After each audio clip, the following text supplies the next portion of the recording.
All right. I believe we are live.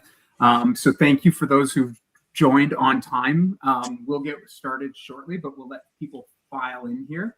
Got about 30 to 45 minutes of really exciting stuff to talk about today. And structure is going to be more of a chat than necessarily a presentation. So that'll lead to my introductions here. So I'll get out of the way, but I'm Adam Garreau, Chief Customer Officer on the Sponsor Pulse business. And I've got two awesome colleagues, partners in crime, here to chat through this topic today. So one is Laura James, who's Senior Vice President at IMI. And then we've got Lee Scott, who's Director of Partnership Marketing at CBC on the Olympics. And I'll let them quickly say hi. And you'll hear them talk as we go through today's content. Cool. So as we get started, a couple little pieces of housekeeping. Everyone, so I know we're all busy, we might be in other windows. Everyone will receive a copy, meaning a recording, plus the content that we're going to be sharing on screen. So this is a resource. It's not meant to be something that just happens and then you have to remember what we talked about. You will receive a recording and things later on that you can use, reference, watch again, whatever. Please, there is a chat, an area to leave comments. We certainly ask that you keep it respectful, but we have left a lot of room to breathe at the end of our time here to really do our best to address comments and questions. We do want, the content we put on screen to hopefully spark some good discussion. We just ask that you keep it respectful, and obviously we'll handle as many of those as we can. If we don't get to your question or don't get to a topic you wanted us to dive in on, we'll see it and we'll make sure we follow up with you. We do have a platform with tons of content, blog articles, white papers, all sorts of stuff. So there's more to our business than just this.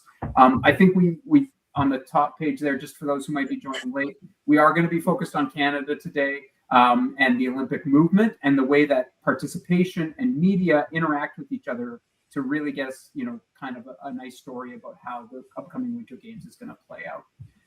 Okay. So if we're good, I think we've gotten a good number of people. I see the join list is starting to get shorter. So I think we've got our crew here. To start things off, I'd love to ask the people who are here if you'd love to just throw something in the chat.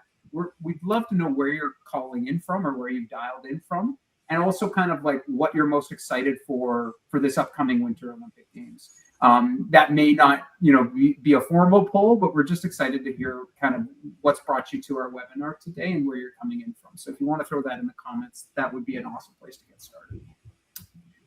Off the top, I think we've sketched out a plan for today. We're going to be talking about the upcoming Olympic Games. We're going to be talking about winter sports and participation in Canada and how media consumption interacts with those things. But before we get too much into it, one of the questions we're always asked is exactly how big are the Olympics in Canada? Is it, this big, or this big? And I'll throw to my colleague Laura here to talk us through some stats. We measure hundreds and hundreds of properties every year in terms of the size and scale of their fan bases. And let's start with just exactly how big is the Olympic Games in Canada. Thanks, Adam. Hi, everyone. Laura from IMI. I already see excitement coming through in the chat. And so hopefully these insights will energize you even further to what's to come in the next, into just 2 weeks' time. So we're going to start by just quickly looking at the largest reaching sports properties in Canada and in many cases globally as well. And here you really see the magnitude of fandom, whether it's summer, whether it's Winter Olympics. Obviously, we're all excited, especially for the Winter Olympics to come in the next couple of weeks. But regardless, we see see summer at the top spot here, just edging out winter. We see this kind of as the winter and summer games kind of interchange, that winter will take the top spot after or during Winter Games. It's by a slim margin. But at the end of the day, we see the Olympics as considerable magnitude in Canada and globally as well.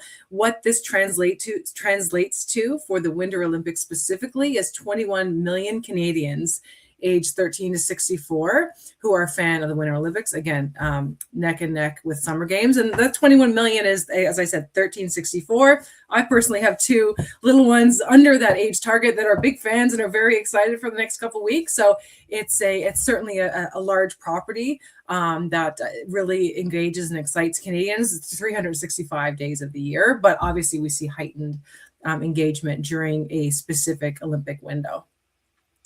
not only are the games large in terms of overall engagement and engaging total Canadians, but if we look across different demographic profiles, we really see universal appeal of the games, whether it's winter, whether it's summer games, whether you're an avid fan, you go out of your way, you watch occasionally or you're a casual fan, regardless of demographic profile, the games are number one. You see a bit of differences in terms of the absolute numbers, but the Olympics takes the top spot regardless of demographic or geographic profile. What I really like here is that pipeline. And I know Adam is really going to talk to the participation side of it. But if we look at the younger audiences here, in some categories that IMI and Sponsor Pulse looks at, whether it's sports properties or otherwise, sometimes you see lower engagement in some of the younger targets. You don't see that here. And so it really is a testament to the strength of the games across a lot of the different demographic profiles that we see. And Lise, I know you had a speak of demographics, a little point there on your side. Yeah, from a viewership standpoint, I mean, CBC's Canada's Olympic Network and CBC Radio Canada, I should say, CBC ranked the most watched network in Canada among 2+ for 25 to 54 audiences, which is unprecedented during the duration of the most recent Paris 2024 games. So we're really proud of that and looking forward to build on that. This game's coming around in Milano. And we know it will.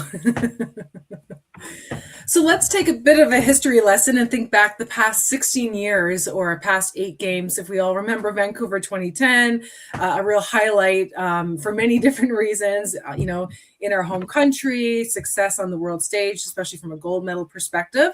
But if we look at overall engagement with the Olympics here in Canada, we did see a high at Vancouver 2010, and it was pretty much maintained as we look to London, Sochi, and then Rio. We did see a little bit of a dip as it went to Pyeongchang, Beijing, and Tokyo. The time zone was a bit of a piece there. You see the inside at the bottom. 1 in 3 Canadians state that having the Olympics back in a time zone, not in our time zone or one of our Canadian time zones, but a bit closer, does increase interest for 1 in 3 Canadians. Recall also with Tokyo, we did have a bit of that shift with that global pandemic kind of in the midst there. But we do see now, heading into Paris, a bit of a dip, an increase there. And we're hoping, and we're seeing that in everything that we're looking at, that in Milan, we're seeing already that momentum starting to build, and it's really going to be the Winter Games time to shine from that perspective. The other reality is this is a 16-year time frame. A lot has changed in the sports landscape in Canada and even globally. There's more options, more content, which I know we'll speak to.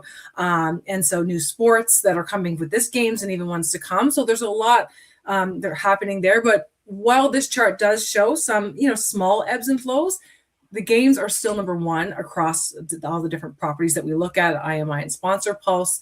So important to keep in mind the changing landscape, but also the strength of the games from a universal appeal, as well as the sheer magnitude of engagement overall.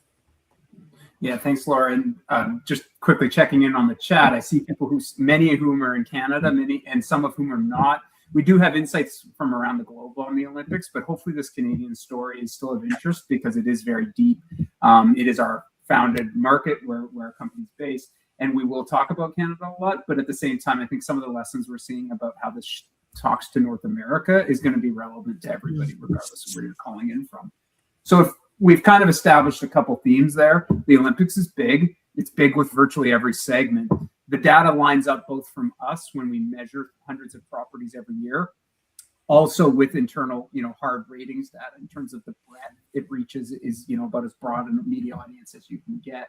And then, we acknowledge and see that softening pandemics, time zones, rescheduled games. And now, Paris was starting to move back closer to North America. And obviously we'll talk in a moment as well about LA 28 and having it in Pacific time zone. So, we do expect there to be a surge here as we get even closer and, have something that's on the radar that's going to be in our own time zone. Laura mentioned, she just showed data from a 16-year tracking of Olympic Games.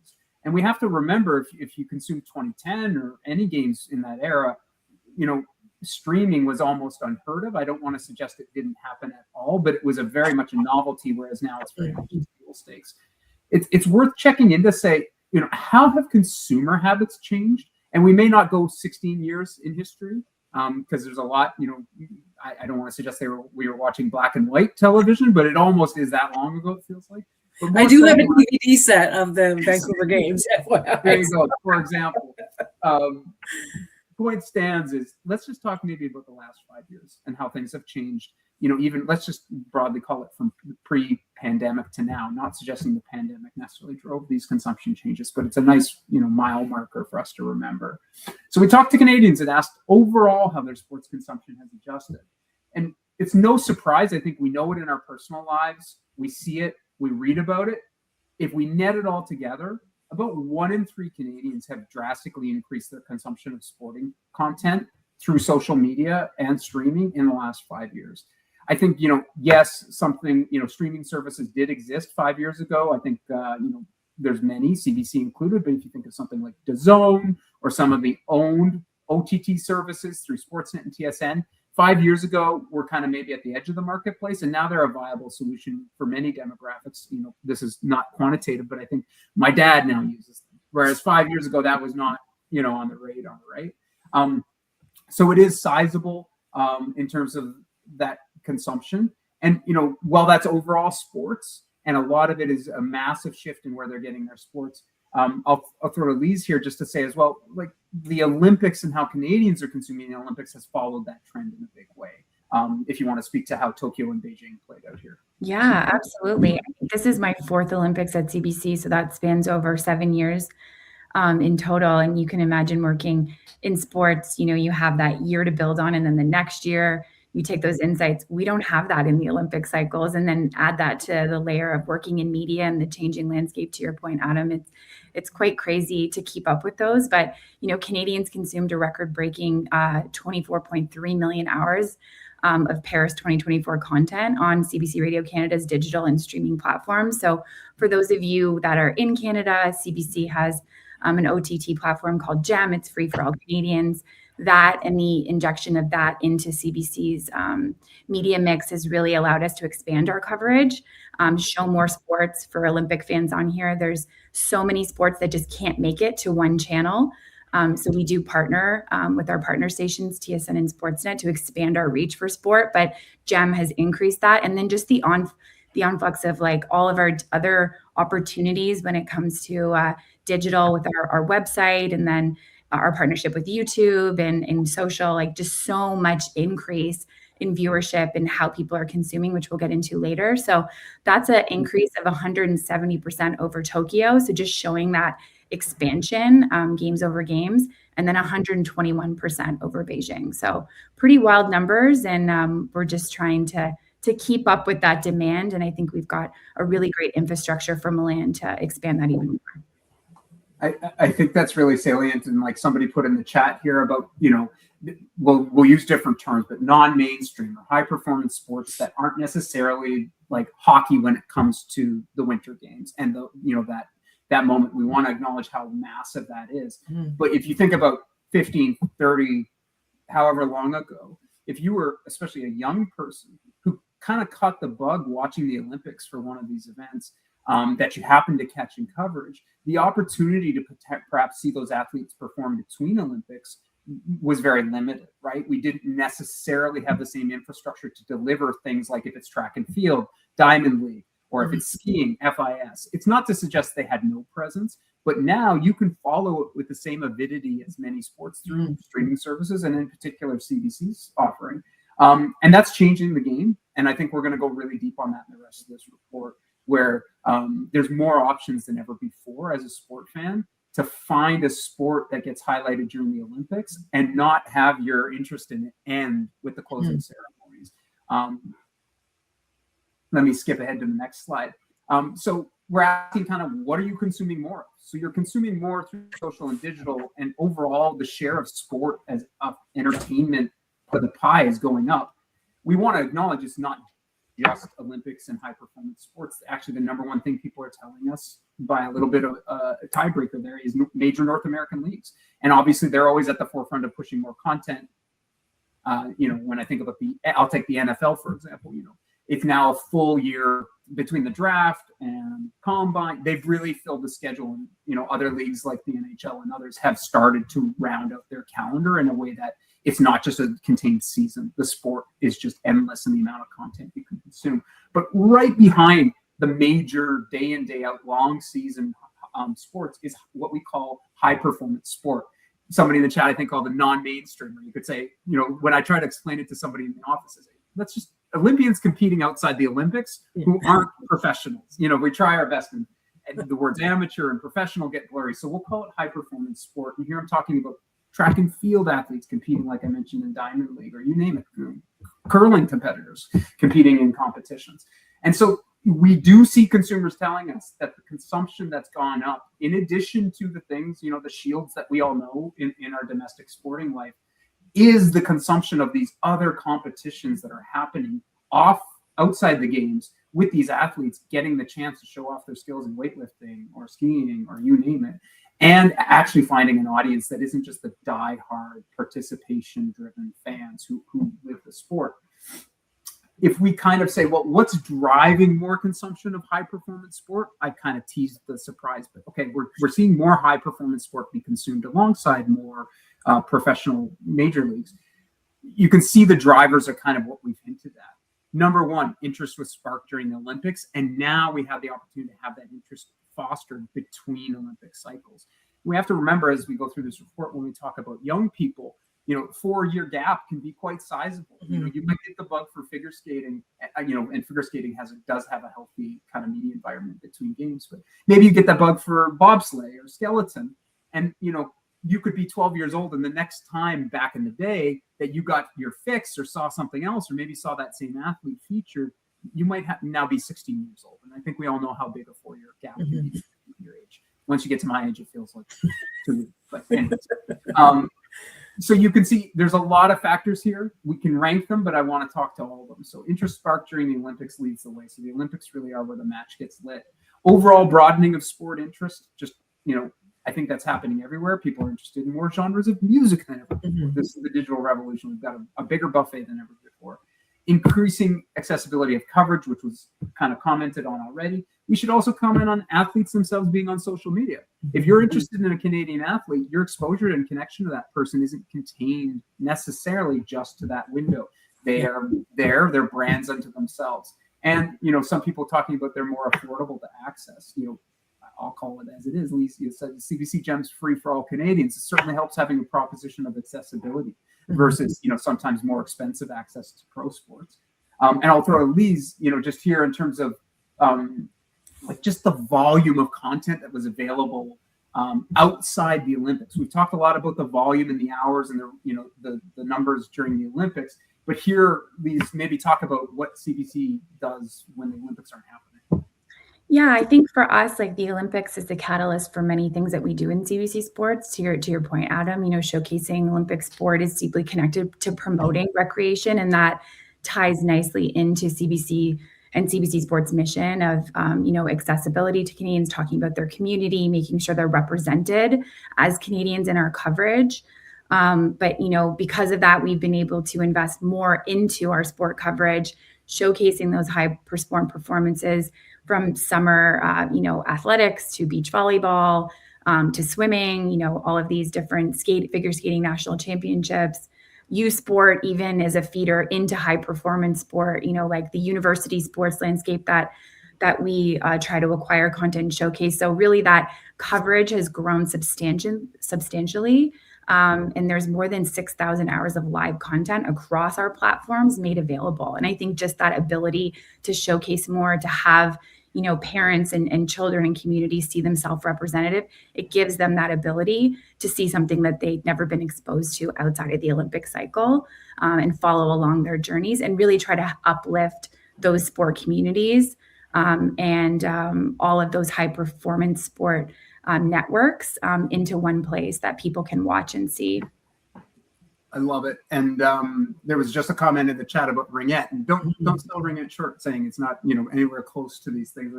If you come from where I come from in Western Canada, ringette's right there with hockey, often in terms of interest amongst the kids. But anyways, that's a great comment to mention. You now have a sport like that where you probably didn't really have any opportunity to consume it as a media product, right, a generation ago. And now there's some evidence here in the chat that's also booming, and that's fantastic. Let's everything we just talked about generally involves sitting on the couch, and that's fantastic. We all love consuming sports. I'm sitting right now. I'm going to be sitting the rest of the day. I'm a big fan. But let's also talk about what's happening with sport participation. And this is one space where there's a lot of numbers, and I know that's probably true of everything. But every athletic organization, every community organization has. How many times have you heard such and such sport is the fastest growing sport in North America? And it's not to diminish that many things are growing, and that data backs it up. But one thing I will differentiate as I go through this section is to say we are polling the population to ask what their kids are doing, and that may be casual. It doesn't necessarily mean playing AAA hockey or in a competitive, swimming environment, because we are genuinely interested in what sports and activities people are passionate about, even if it's a house league or even if it's just casual at the local, pool, or going for a run with the cross country club at school. Or intramurals or recess. I mean, I hear that all the time too. Yeah. Exactly. I know we studied that as well. And it's a big part. Yeah. Exactly. So you will see numbers here that some people have reacted and said, whoa, sport participation looks really high, because we saw huge challenges during COVID. And we want to be clear, we still think kids were moving around during COVID. They were just doing it not in facilities and on teams. They were still going to parks and finding ways. And we saw explosion in swimming and running, things like that you could access. So as I go through this, let's talk about what's happening with sport participation. We do track adult participation in sport. I'm going to focus on kids. I think when we think about adult participation, it's interesting, but we always, when you talk about an Olympian pipeline, no offense, but to people my age, or, you guys are younger than me, but point is, those dreams are done. And so my participation is interesting, and adults should stay active, and adult leagues are interesting. But when it ties to the Olympics, I think we're interested in what's happening with youth, because someday they're going to be the ones representing us on the stage. So, if you just said any kind of activity, as simple as maybe playing baseball at the park or going for a skate, we do want to track that number. We do continue to track that number. And it did dip a little bit during COVID-19. The majority here is casual. We know the fact is that for every child that participates in a high performance league with fees and uniforms, there's probably 2 or 3 who play in a casual aspect, and we'll talk about that. But what we see that got us excited as people who want the space to be healthy is coming out of COVID, we actually started to reach new highs that even weren't happening in 2018 in terms of the penetration of sport. So we are now at a place where 3 in 4 kids somehow, some way, and our latest data in 2025 was an all-time high in our data, are participating competitive, recreation, or casual in one or more sports. And so that's really exciting. Some of us, I think, would love that to be 100%. And then when you talk about the athlete pipeline, you certainly want to see that shift towards more competitive spaces where they're being primed to potentially contribute to Canada's Olympic teams. But the net is we are in a space right now where our data would suggest kids are, at least in recent history, about as active as they have ever been. Not all sports are getting the same attention. So we've got 2 time periods here. I don't mean to talk about COVID excessively, but if we take 2018 as a nice clean read, that's well before any of the 2020s. And then we look at what happened in 2025, stated participation for youth in the household amongst these different sports. We'll get into what rose and fall, but you can see the hierarchy here. Swimming is massive, and that doesn't necessarily mean everybody's doing the 400-meter medley. That can be just swimming as an activity. Soccer has continued to boom in Canada. That's not a surprise. Basketball is right alongside it, and in fact, our data starting to join hockey. We go through the list like this.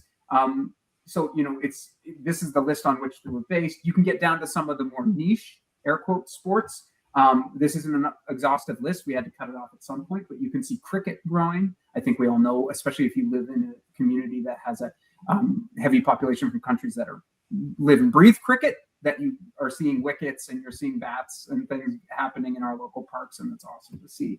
Lacrosse also growing as well. So it's worth noting that it's not all just, that kind of classic story of demographic shifts or changing our sporting participation. Lacrosse is Canada's national sport, right? So there's nothing more, tenured in Canada than that sport.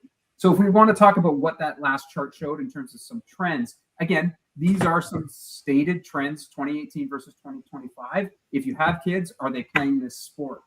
We have to call out that we did see on that previous chart, some of the winter sports were softening.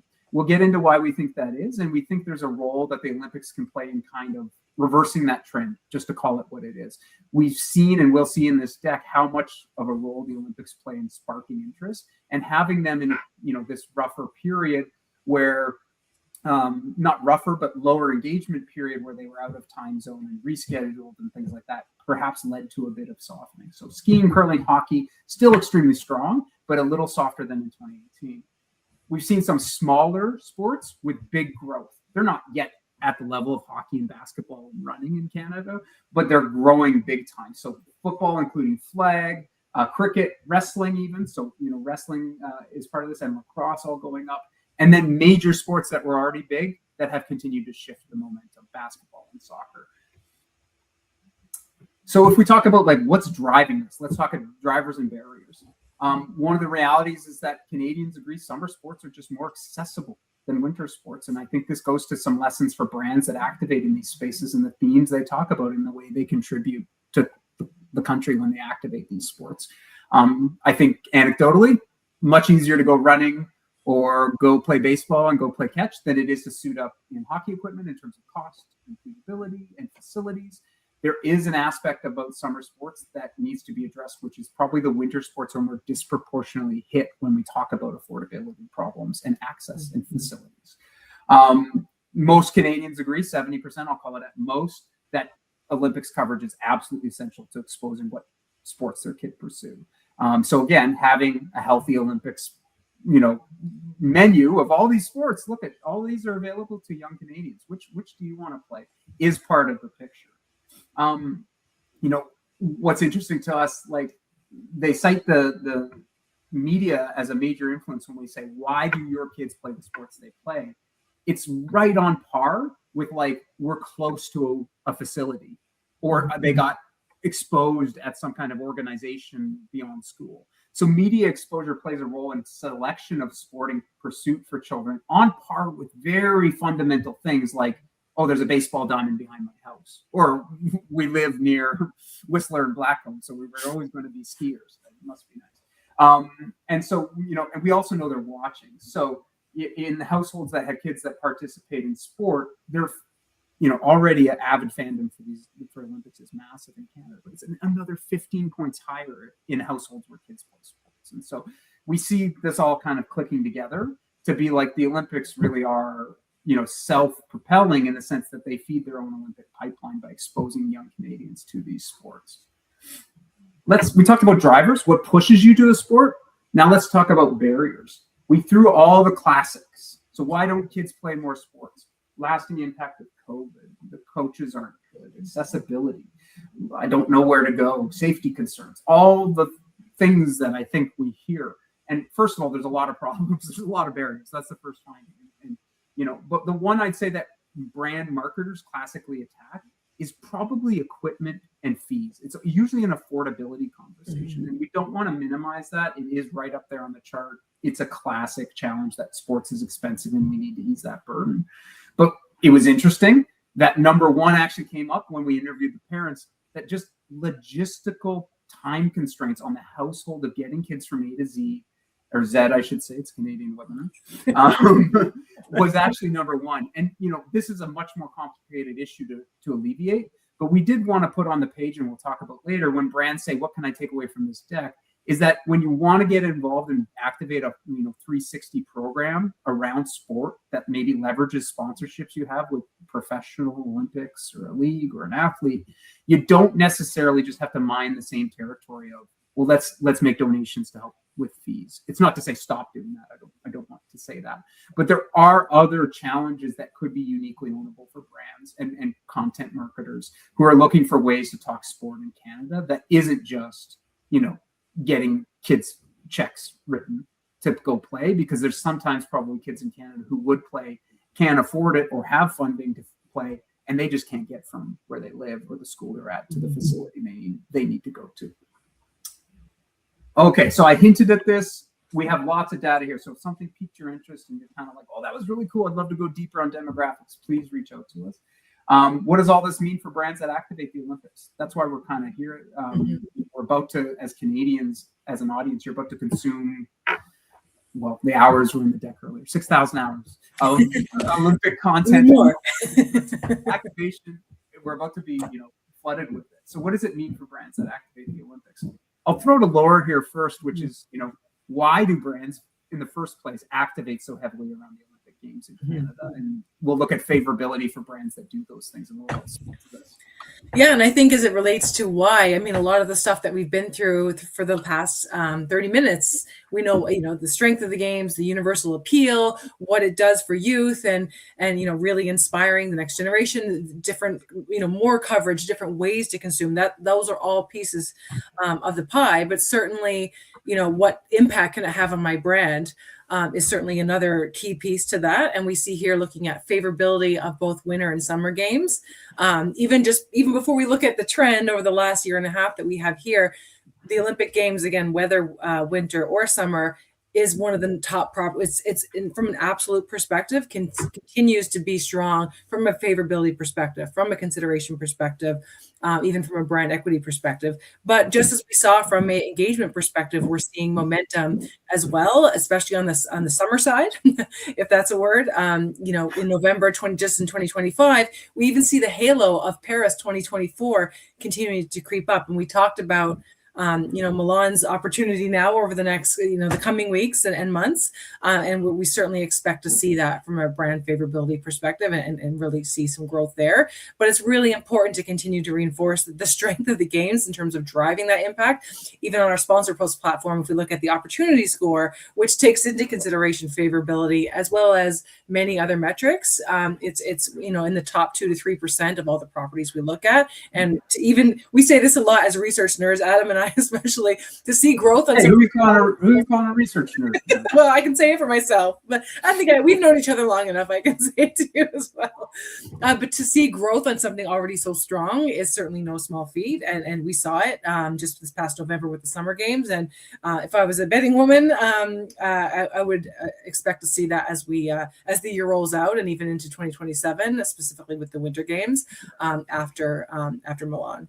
So lots of positive momentum, again, from engagement, participation, as well as even how it can have an impact on brands and how they can tell stories about athletes, about the games overall, or whatever fits for the brand. We've certainly seen lots of success in that area, and we'll continue to keep our eyes on that.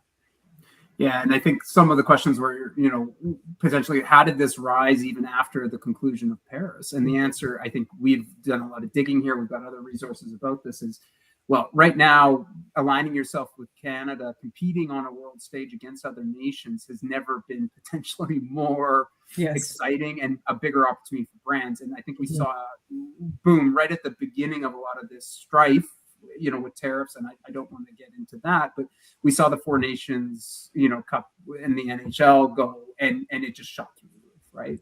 And so we do have a suspicion right now that there's no better time for a brand to really lean into this. We know there's many ways to do that. You can talk about where your products are made. You can talk about your employees. You can talk about how long you've been in the Canadian marketplace. But realistically, one of the best solves for a marketer who's looking to reinforce things is to celebrate our athletes as they compete against other nations, including perhaps one of the nations that happens to be directly south of us, who at times we're, going head to head with. So we expect some of that to rub off in a big way on the games. Here, we had a great comment, and I'll actually just, thank you for asking, do we have similar insight for the Paralympics? One thing I'll call out is, as coverage has become more on par with, both of those events, the short answer is yes. We have a pretty deep well of Paralympic activity. Yeah. We could almost do this exact deck with Paralympic, and it, today we were focused in a very kind of high performance lane on the Olympic Games and Milano Cortina Olympics. But I don't want to minimize the fact that we do have a ton of insight and could speak to Para as well. And if there's interest there, we can happily go through a lot of that too. Okay, so in summary, and I think we've hit these notes, and then we'll get to better questions and some discussion. If we said, what's the takeaway? Well, Canadian youth are staying active. The games may actually be coming on summer sports, but we think there's an opportunity for that to shift back after Milano Cortina, because we're going to have this kind of moment where these winter games are on a big stage. The NHL players are returning. Their ratings are almost certainly going to be massive, and Canadians are going to be exposed to these sports, and young Canadians who may not have had a winter game in a friendly time zone. It's not to say they didn't consume it, but we know there's a big difference when it's live and when it's closer. Summer sports are seen as more accessible, and there may be a challenge if Canada likes to see itself as a dyed-in-the-wool winter country. We have to tackle accessibility concerns in winter sports doubly, if that's to remain a part of our identity and our pipeline. There's newfound excitement and attention around, with a lot of these sports that have deep historical roots. And you saw, for example, I was kind of laughing about it, but we saw lacrosse trend up, and that's a deeply Canadian, the history of lacrosse is very rich in Canada, but we did see softening in curling and hockey and some other things that also kind of would argue to say there. So there is this kind of winter summer thing. And we're at a moment here where brands and people who contribute in this space have a moment to really capitalize on the attention. Coverage is absolutely essential to building the desire. It's not a tiebreaker. It's not an also ran. It's right up there with fundamentals like equipment and facilities. So this is a moment where, the sporting passions of youth get shaped for the coming decade. Fees are not the whole story about accessibility. Yes, there's never going to be a complaint about covering fees and equipment, but there are bigger challenges that brands can potentially lean into about transportation, nutrition, logistics, scheduling, you name it. There is a lot of innovation to help happen that might actually, be more ownable for a brand who looks at other brands activating and goes, well, I don't want to be the 10th brand also talking in the marketplace about helping get sports equipment, because while it's a good thing to do, as a marketer, I see everybody else saying the same thing. There's lots of challenges that can be genuinely solved and talked about, especially during the Olympic window, about youth participation. I think it was covered in the chat, covered just the breadth of, we're at an all-you-can-eat buffet these days. Whatever sport spikes your interest, as soon as the games end, there is a pathway, especially through CBC Gem, to say, I want to watch that next week. I want to watch that in 2 months. Where does that athlete compete for the next 3 years before they show up on the Olympic radar again? And they're out there competing, standing on podiums, winning medals, falling down, getting back up. And, kind of our generation and the one growing up is the first one that can see that on a regular basis. And we talked about kind of the full family project. We'll discuss some questions, and you'll hear a lot more from Lise shortly, who has tons of great insight, because now why are we talking? It's 15 days away. I think I'm doing the math right. So yes, you are correct. Is it it's happening in 15 days. Opening ceremonies. What are we looking forward to, aside from all the things we just talked about? Yeah. Well, I'm looking forward to everything, because this is literally my Olympics too. Not competing, but behind the scenes, from CBC's standpoint, we do cover all that high performance sport 365 days a year. And our mandate is to ensure that Canadians learn about these Olympians before they hit the podium, and whether or not they hit the podium or not. So we're highly invested in these athletes, and we're highly invested in these sport communities. But I think generally you've got a couple of the low-hanging fruit on here, the return of the NHL players. No, I cannot answer your question if the ice will be ready, other than the ice will be ready. I get that. It always is. I get it all the time. There's always something. It's not that. But it's been 12 years since the NHL players have been in the Olympics. And so for me, this is my second Winter Games.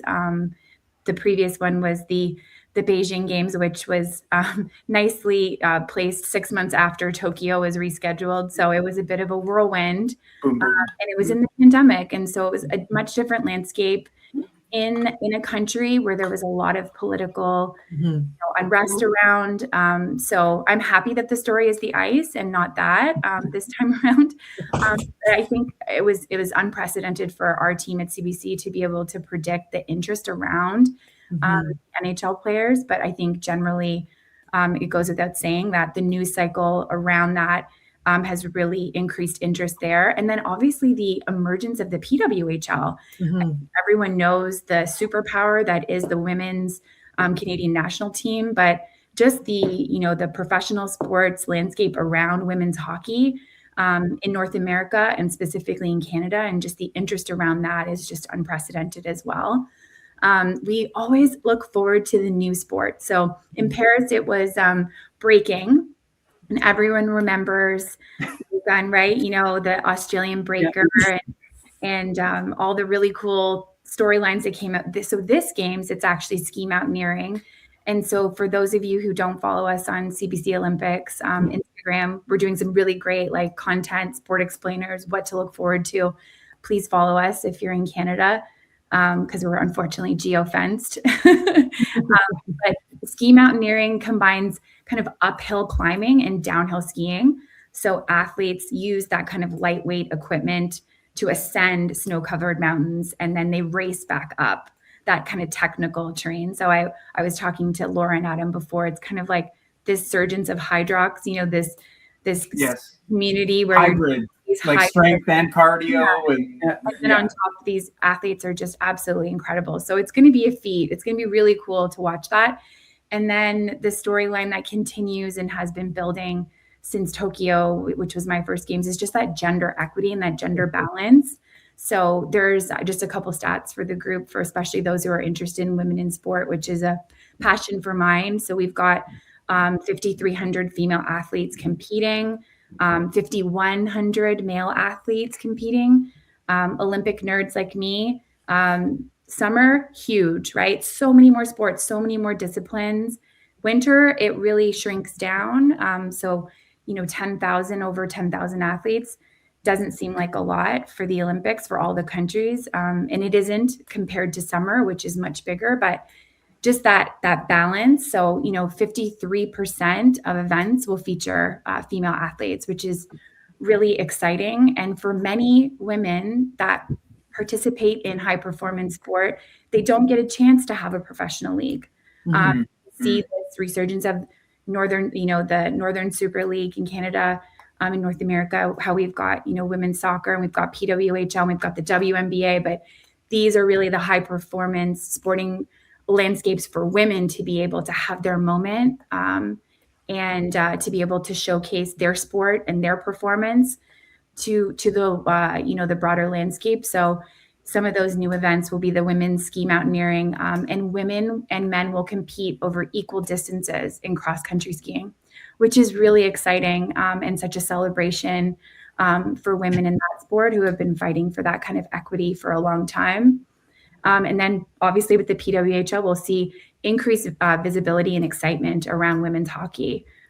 So just so many things there to look forward to. And we can't wait for it to all unfold. And it's in 2 weeks, so you must be very busy. So I want to say also thank you for finding time when we scheduled this and asked you to join us to actually do it, because I would be like, if I had your job, I would have backed out. So the fact that you took, you're awesome. Happy to do it. Love chatting with you guys always. Okay. Team player. And we'll get to a little Q&A. We had people submit questions first, and we'll just tease this as well. It's on the slide where you've been talking, is like, we're all excited. We talked about time zones. We talked about a little bit about LA 28 coming up, and talk about new events. There's lots to be excited about there that we might touch on. We also wanted to know, whenever you talk about the ice rink, there's always kind of some turbulence, let's say, about hosting and facilities and things like that. We recently asked Canadians, would you love to see another games hosted in Canada? The answer is yes. At worst, they're neutral. And there's a small pocket of around 10% who said no, thank you, but that's pretty consistent. Ask them if they like candy, it would probably be 20% who said no. We're sleeping. Yeah, exactly. The point is, the vast majority of Canadians would go absolutely bonkers to host again. And who knows, maybe there'll be bids in the future to bring it not just in our time zone, but into our actual country. So a couple questions that came through fast, and I understand why I said 45 minutes. We'll talk, for a little bit here, but if you only book that much time, we'll let you go. But this one goes to Lise, I think, best, which is a lot of this deck talked about how things have changed for Canadians and the consumers and the audience, right? 5, 10, 15 years ago. If you look, though, about how brands activated, 10, 15 years ago versus what we'll see in 2 weeks, what do you see as the big change, in terms of how brands activate the Olympic Games and the coverage in Canada? Yeah, I mean, for those of you who I haven't had a chance to meet or work with, my role is really to lead a talented group of people to help brands bring their stories to life alongside our coverage. We have a team of people that are media experts in terms of placing, their media. So brand created commercials, that's not what our team does. We pull that together into one balanced partnership. So when I speak to, sponsored content or sponsored content series or integrations with partners, or some people in the market call it branded content, that's really our bread and butter and what we do. So I think really for us, the change has been around that value proposition changing. There's a greater understanding, I think, in the market of our unique ability to create those opportunities for brands. We are subject matter experts. We know these athletes intimately. We're in their communities. We're actually quite great at advising our partners on athletes to look out for because they never heard of them. You have a lot of brands saying, oh, we want to do something with Sidney Crosby. Of course you do. But have you heard of this athlete that you're not going to know until they hit the podium and their story is beautiful and incredible and representative of more different pockets and regions of Canada.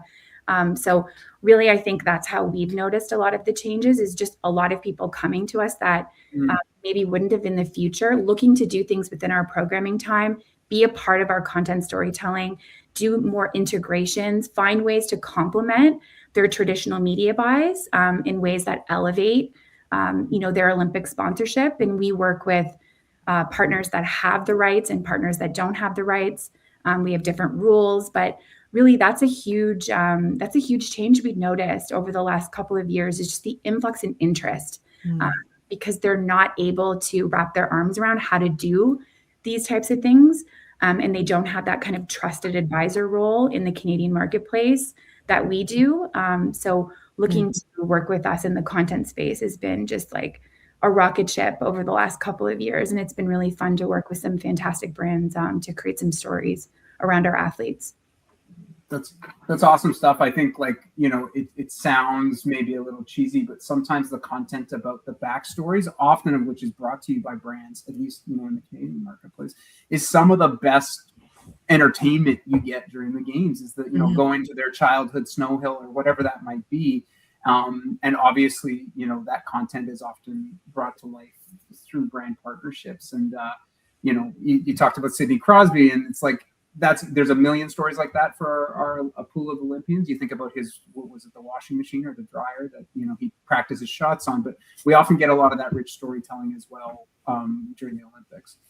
I'll go to the next question that was submitted in advance, and it's a long question, so I'm going to paraphrase. So if you're listening and I chop this up, don't get mad at me. It's just how can smaller clubs, youth academies, maybe grassroots football academies increase participation, even without their own national broadcast exposure when the Olympics happen and they inspire youth participation?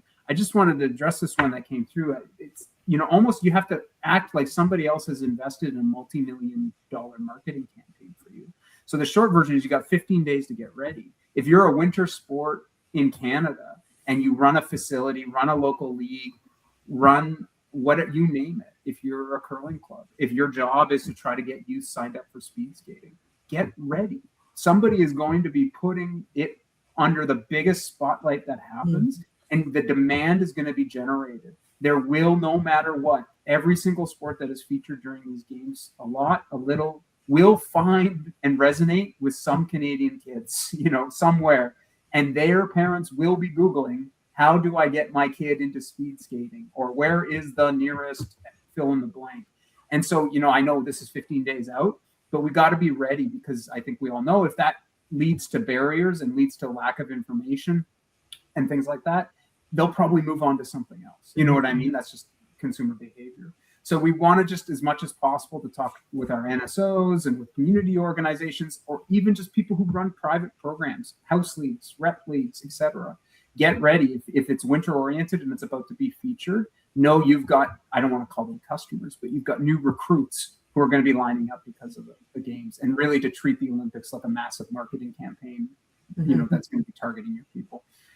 Somebody did ask, and it's worth mentioning, we're talking about brands getting good results and getting favorability. Laura, somebody's just, what's some of the latest sponsor measurement trends? Like what's happening in our daily lives here at IMI and Sponsor Pulse, where we're tasked with figuring out what's working. Anything you want to talk about there, high level? Yeah. 2020? Yeah, no, And I wouldn't even say it's a recent trend. It's certainly heightened over the last, call it couple of years, but just the need to prove ROI is what we hear from a lot of clients. And it's not just about give me the 2 or 3 numbers that prove that this sponsorship works, this content is working, that we should have partnered with that athlete or not, those types of things. It's also about the why behind it. What's working, what's not working. Did the creative resonate? Did we execute? Did we have a challenge and it was an execution versus a strategy, challenge? It's really about how can we make our dollars work even more wisely for us. Obviously, in this economy, I hate saying those words, but I feel like we all hear it from a news perspective all the time, even. But just how can we, make that dollar go further? What is the ROI, but not just what are the metrics, also what's the why behind it? How can I diagnose what's really working, what it means for next time? And the next time doesn't have to be the next Olympics. It's, as Adam, as you talked about, for whether it's trying to drive youth participation, and how can we ladder up maybe what we did during the Olympics to kind of some of our other campaigns that are in that same realm. And it's really about, even from an insight perspective, not just give us the data and just the whys or the why nots, but also let's work together as partners. And I'm sure we hear that on both the IMI and Sponsor Pulse and CBC side, is the holistic story of everything that we're seeing, and how can we take all the data, all the insights, all of the storytelling that we have, and really understand what it means for tomorrow, but also in the next 12, 18, 5 years from now. Thank you. That's a I will short, hopefully. Answer. No, that's a good answer. I didn't mean to cut you off, but I mean, if whoever submitted that, I don't think I saw the name. If you want to talk sponsorship measurement, we will pin you down and talk to you until you ask us to stop, because that's our daily. But we're not nerds, right? Yeah, we're not. No, you are. Sorry. There's a good one in the chat. I'll try to get to it. We have one more that was pre-submitted, and I'm always going to defer to people who submitted early, right? First come, first serve. Right. So they asked, like, okay, everything you put out recently is about winter. It's right in front of us. But, like, do you have predictions, a vibe on LA 28? What's, what do you think? Lise, maybe I'll throw this to you because you're closest to it. You get to look the furthest ahead. How are things shaping up? What's going to be exciting, aside from the fact that it's in Pacific time zone? Are there things about the games and the new events that are ready to get attention? Oh my gosh, I could talk about this for another hour, but I will make sure to be quick. I think just generally, as a sponsorship marketer, as a brand marketer, trained brand marketer, the commercial excitement around LA is a bit of a dream for us.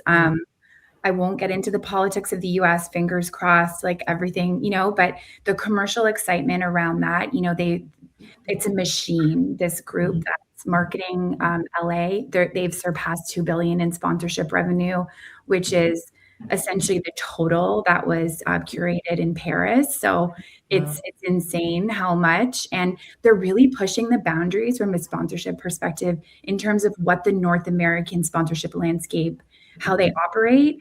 And those of you who are Olympic nerds like me, the IOC is the most challenging sports property to operate with, because there's all these rules, clean venues, can't do this, can't do that. Whereas I came from professional sports before, where you would sell your firstborn child. It's a very different landscape. So it really forces you to try to find unique ways to generate revenue and find unique opportunities to sponsor things. And the LA Olympic group is pushing the boundaries. For those of you who followed it, they've already got, title sponsorships that are being woven into what's going to show up in LA, which is unprecedented. Every other Olympics, they drop the names off of anything. They rename them something generic. So you've got the Honda Center, you got the Comcast Squash Center, you got the Intuit Dome, you got the Crypto Arena. These are things that are going to show up in our coverage. So it gives these brands like just an unprecedented access to do something different, let alone that kind of red carpet star power player, that's going to come out and just be in LA with celebrities, actors, musicians, and then all the new sports. I always talk about nerding out with new sports, but Adam, you were speaking about it earlier with lacrosse and cricket and baseball, and flag football. Like these are sports that are all going to be in LA. You already see their rise growing, and they're going to be put on display in real form at this Olympics. So I just think that connectivity to what we're talking about today is going to be so powerful. It's going to be really, really cool. And I don't know if anyone has a pulse on this in the chat, but maybe the MLB players will get to participate. Who knows?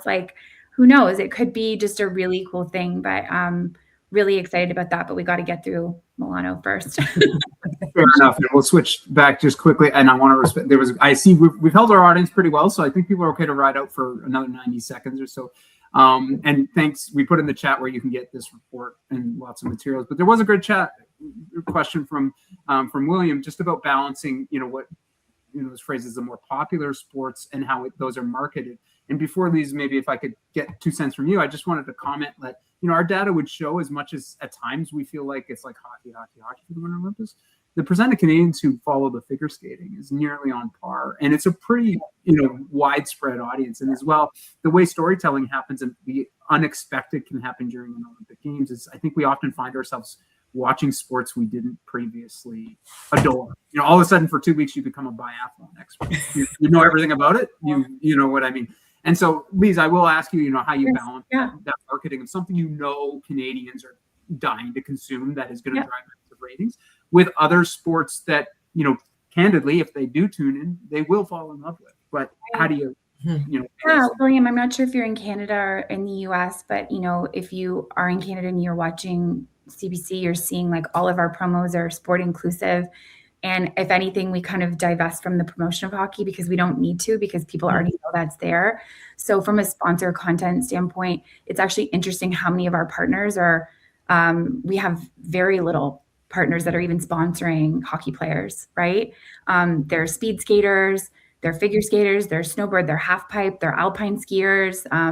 So there's so many sports that have athletes that are being sponsored by brands and they're activating alongside those. And then in terms of our coverage, I mentioned before GEM, the great thing about the Olympic experience with GEM, for those of you who can log on and see, is there's actually like an icon for every single sport. Mm-hmm. So at any moment, whether we are covering it on our main network or not, you can click on that icon and you can watch all of that sport, which is so exciting. And then our partnership with TSN and Sportsnet allows us to extend our coverage so that we can have on the main network one sport, but on Sportsnet we can have this, and on TSN we can have this, and then GEM is covering everything else. So it really allows us to give that support to all of those sports at the most important time. And it's incredible how many families go to Milan to watch, or Cortina or Livigno. For those of you who know that the Olympics are very spread out this time in different cities across Italy.